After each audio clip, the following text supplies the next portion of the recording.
In the 14th century, within the territory of the Ottoman Empire, a systematic recruitment and training mechanism was established, affecting hundreds of thousands of children over more than 400 years.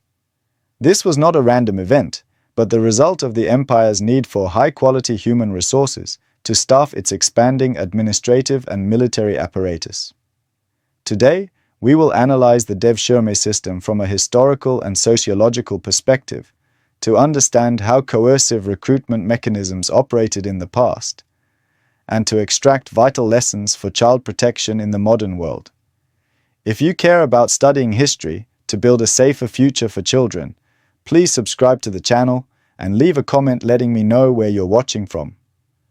Historical knowledge helps us identify and prevent similar patterns today. To understand why the Devshirme system could persist, we need to examine the 14th to 18th century context in Europe and the Middle East. According to research by Dr. Halil Inalcik from the University of Chicago, this period was characterized by three main factors. First, the political factor. The Ottoman Empire was undergoing strong territorial expansion and needed a large number of loyal officials and soldiers.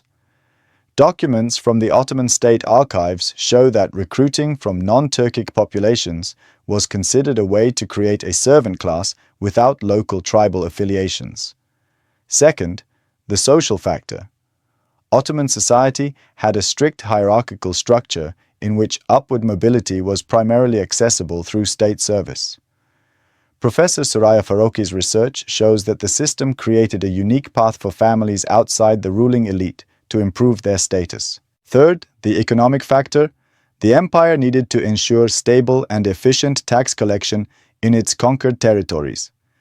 Tax documents indicate that regions administered by Devshirme-trained officials often recorded tax yields 15 to 20% higher than other areas. These conditions created an environment in which the Devshirme system could operate with little resistance from the Ottoman ruling class. It is important to note that the Devshirme was not unique. Similar systems existed in other empires of the time. In the Mamluk Sultanate of Egypt and Syria, a system called Embudala had been in place since the 13th century, recruiting primarily from the Caucasus and Central Asia. In Russia, conscription from peasant households for long-term military service shared similar features. In Qing China, the recruitment of eunuchs from poor families for royal service represented a similar use of human resources from ethnic minorities to serve centralized imperial interests. This shows that Devshirme was not an aberration of Ottoman culture, but rather a common administrative tool in multi-ethnic empires. The Devshirme system was legally justified through interpretations of Islamic law. According to the Ottoman legal codes, the system was justified as a form of pençik, a 1/5 human tax from non-Muslim communities, traditionally claimed by the state as part of wartime spoils. The role of religious scholars in legitimizing this system is recorded in several fatwas of the time. Most notably, Shaykhul Islam Ebu Suud Effendi's fatwa in the 16th century provided a strong legal religious foundation for continuing the Devshirme practice, demonstrating the close coordination between political and religious power in maintaining the system. According to research by Dr. Kemal Kafadar published in Harvard Middle Eastern Studies, the Devshirme system followed a highly organized model. The recruitment process was carried out via Devshirme Seferi, periodic collection campaigns. Selection criteria included ages 8 to 18, good health, and intelligence, with 3,000 to 5,000 children selected per campaign. These were organized by the Yeniçeri Asa and local officials and followed strict procedures codified in the Kanuname. Post-recruitment, the children were divided into two main pathways. Professor Gulru Necipolu's research shows that the most intelligent and physically attractive children were sent to Enderun Mektebi, the palace school, to be trained as high-level bureaucrats. Others were placed with Turkish families in Anatolia to learn the Turkish language and assimilate before joining the Janissaries. Oversight mechanisms were implemented via a network of designated officials. Archives from Topkapı Palace show meticulous record-keeping on each student's progress, behavior, and abilities, ensuring proper classification and assignment. In terms of scale, scholars estimate Total affected children, 200,000 to 500,000 over 400 years, annual recruitment rate.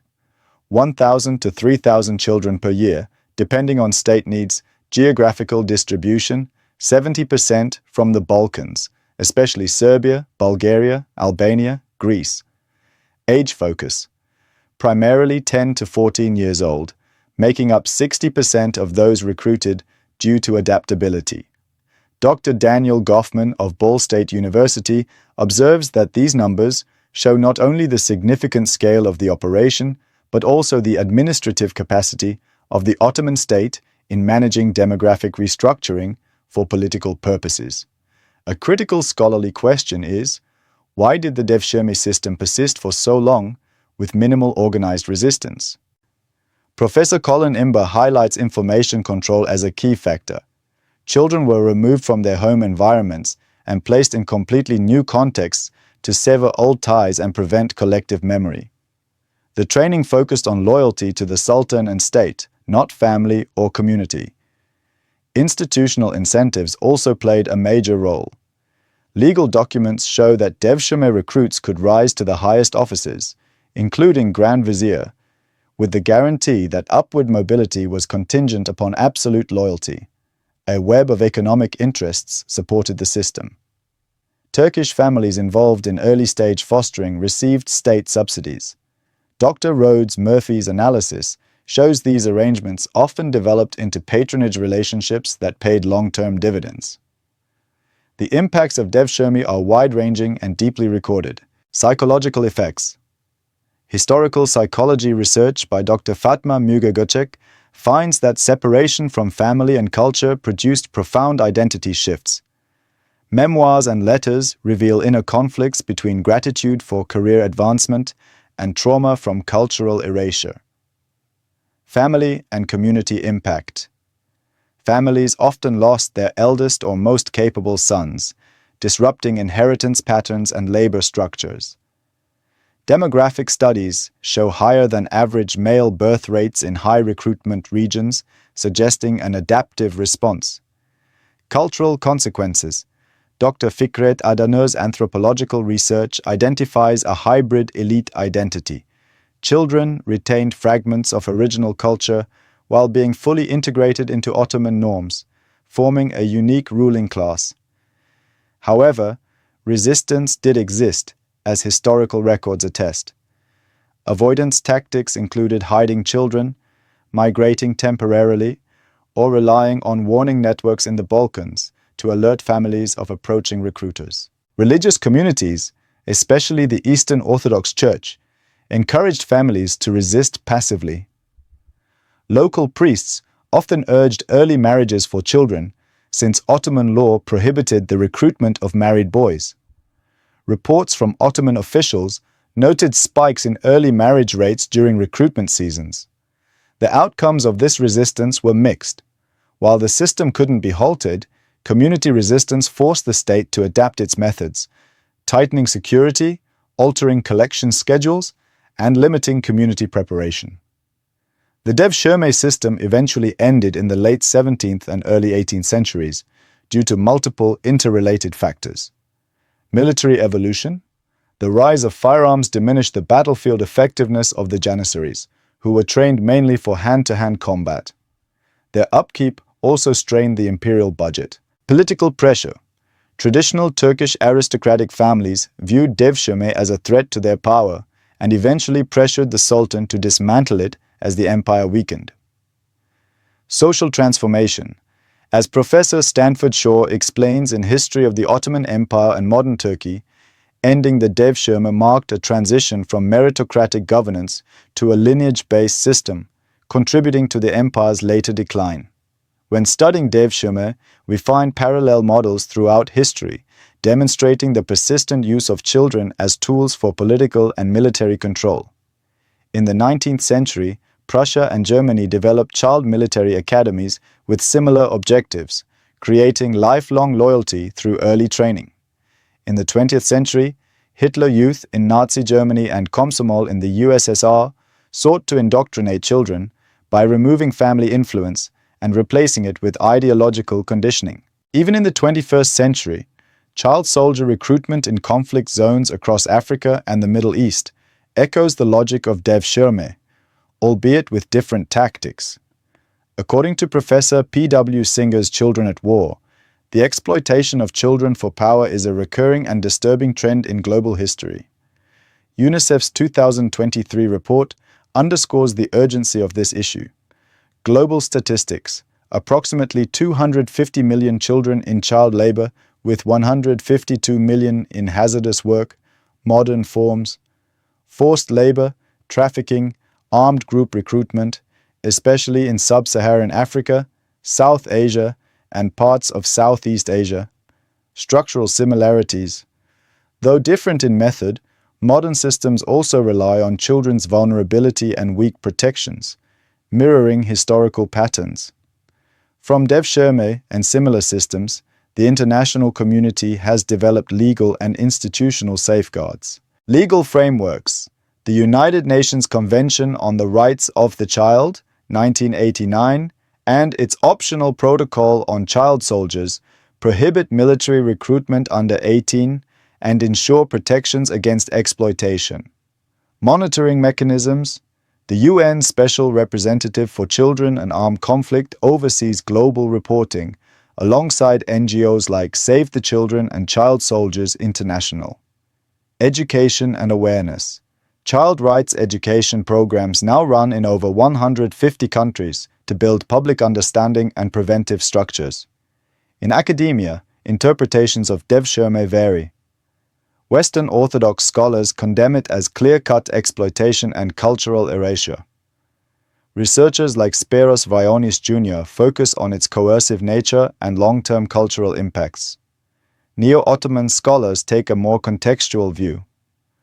Dr. Halil Inalcik argues that for many recruits, Devshirme was the only viable path to success and could even benefit their communities. This debate matters because it affects how we understand historical complexity and informs how we tackle modern parallels, particularly in balancing historical context with universal human rights. Key lessons from the Devshirme system. On power, the system illustrates how institutions can systematically use children to expand authority. This highlights the need for strong oversight to prevent abuse. On propaganda, Devshirme was legitimized via religious justifications and narratives of opportunity, showing how powerful storytelling and control of information can normalize exploitation. On community, local resistance networks played a crucial role. As Dr. James C. Scott writes in Weapons of the Weak, even subtle forms of resistance can disrupt oppressive systems. Through Devshirme, we see how structured, systemic mechanisms of power can profoundly shape and often damage the lives of children. This is not just a relic of the past, but a warning about how institutions can exploit vulnerability for political gain. In summary, Devshirme arose from specific historical conditions, but reflects a replicable model combining centralized power, weak oversight, and vulnerable populations. Its longevity shows the importance of independent protections and robust institutions to defend children's rights. Community solidarity proved vital, even if limited. Devshirme offers direct insight for identifying and combating modern child exploitation, from labor and trafficking to child soldier recruitment. These lessons help us design stronger protections today. History is not just about understanding the past, it's about building a safer future for children. If this video helped you understand how oppressive systems form and endure, please share it with those who care about child protection. Subscribe to the channel for more meaningful historical analysis, and let me know in the comments. What do you think is the most important thing we must do to protect children from exploitation in today's world?